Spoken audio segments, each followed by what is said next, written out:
I'm not gonna lie, I worried for a few months about whether the Gilmore Girls reboot was going to be amazing or if it was going to be like that last season that shall not be named. Turns out, it was amazing. The 4 seasonal episodes of the Gilmore Girls started with, you got it, winter, because that's what Carole King said in the song. The town looks exactly the same, yet completely updated, and Rory is home for one day visiting. Of course, as updated as the town is, Rory still can't get cell phone coverage, so she has to go to Dosey's Market, where she runs into her bestie Lane. Caesar is still working at Luke's, and of course Luke is still running his diner and Lorelai still smells snow. Rory had so much hope and promise in her life when the Gilmore Girls ended. I mean, she was going for the hope and change candidate, President Barack Obama. She's had some success, including an article in the New Yorker, which Luke has added to the menu. But she's struggling in a way that anyone who writes or produces video for a living can understand. She wants a job at Condé Nast, but nothing is happening. She has no place to live.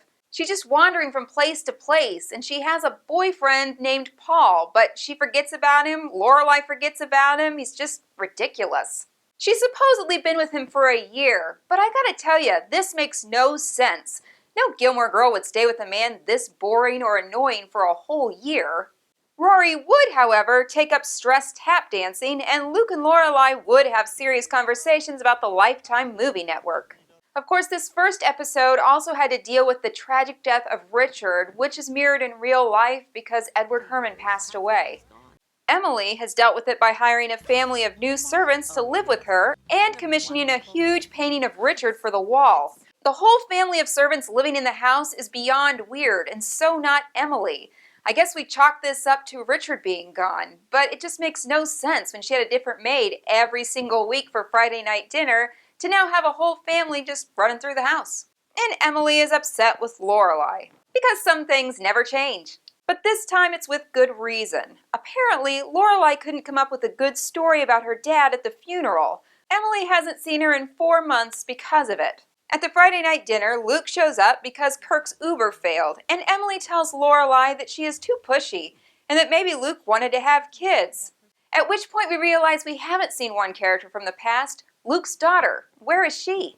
Also, they keep trying to explain away Suki. It just falls flat. The backstory is completely unbelievable.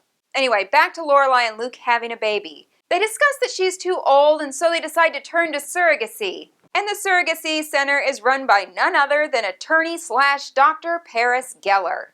She's married to Doyle, and he is now behind famous TV shows.